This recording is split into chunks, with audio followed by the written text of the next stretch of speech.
This is the Solid Signal podcast for the week of March 30th, 2020. If this is your first time listening, welcome. If you're a long-time listener, thank you. I am trying to come up with a mix of content that's going to appeal to people who are looking for new things to listen to. And hopefully we can get a little bit more traction for this podcast, which has been languishing at about 1,000 to 1,500 listeners for some time. I'm not trying to be opportunistic in the face of a crisis, but I do hope that I can reach out to more people because I think more people need to hear the message, need to know what's out there, and that I can hopefully be a little more entertaining than some of the news that's out there. Speaking of the news that's out there, of course, it's impossible to ignore, and the subject of this week's podcast does have something to do with that. It's important to know that all of us are trying new things right now. We are using new software that we've never used before. We're taking new opportunities as we work from home. And for a lot of people, that includes an app called Zoom.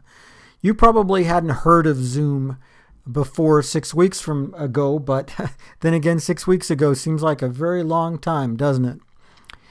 But now everybody is talking about Zoom. This is a company that went from virtual obscurity to everybody talking about it in a very short period of time because they provide the service that everybody wants for a fairly reasonable fee. I think it's something around the order of $16 a month per user, and that's not bad considering where we're all at right now. But almost as soon as Zoom started to take off, well, unfortunately, the rumors about Zoom started to take off. I have received a number of messages myself about how Zoom is insecure, how it broadcasts everything about you, sends all your information to Facebook, operates a web server on your computer, and sends everything that it knows to China, which feeds into the general conspiracy theories that are going around right now. Folks, get to know the real story. Don't just listen to me. Do your research. And I think you'll find that a lot of the scary stuff just isn't true. But that's neither here nor there right now. I want to talk about Zoom.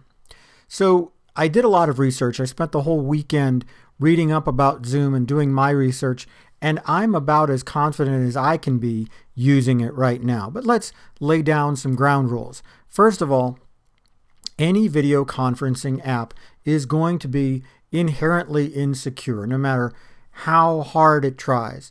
According to the makers of Zoom, it does use really solid encryption, 128-bit AES encryption, which is practically impossible to crack on the fly. But that doesn't mean that the Zoom app isn't passing along location data to its servers. Of course it is. It's trying to optimize to try to get your video to the closest possible one of their server farms so that they can provide the best possible experience. And if you log in with Facebook, yes, it's sharing your data with Facebook. That's super obvious. But I found no evidence, none whatsoever, that Zoom is honestly actually sending any of your data to a foreign country or that in some way they are trying to steal information from you. I'm going to say that's a hoax. I have, as I said, done a lot of research, and I may not be the world's biggest expert on this, but we're all learning as we go. And I have to say that I'm comfortable as I can be with Zoom. But there are some things that you can do to make sure that your Zoom conferences are as secure as possible. Unless you're setting up a public broadcast, for example, if you're a church, for example, that's trying to reach all the people in the church, or any sort of public broadcast, make sure you set up every broadcast, every conference call with a password and require registration. Ask for two-factor authentication. This is normal stuff. And if you don't do this, Zoom's going to be insecure. People can guess Zoom meeting numbers and just go in and try to find stuff. As a matter of fact, you can, with a little bit of time, and a lot of us have plenty of time right now, you can find open Zoom accounts where they just let you log in because there are meetings set up that don't require any sort of registration. These aren't that hard to find, unfortunately. The good news is that Zoom is currently exhibiting such popularity that the likelihood that you personally are going to be targeted is really, really small. I think that if you look at it, there are so many millions of users of Zoom right now, it's not likely that your particular conversation is going to be the subject of anybody's scrutiny. And as I said, I found no indication that any of this information is being passed along to any government, whether it's a local or a national, or domestic or international. I just don't see it. Of course, folks, be careful. If you're talking about the most important secret in your company's history, your Coca-Cola, and you're talking about the secret recipe, or KFC and the herbs and spices, you know what I'm talking about. Well, don't put it out over video conference. People can hijack your Wi-Fi. People can sniff out your screen if they really wanted to. The truth is, though, they're probably not going to. But be careful.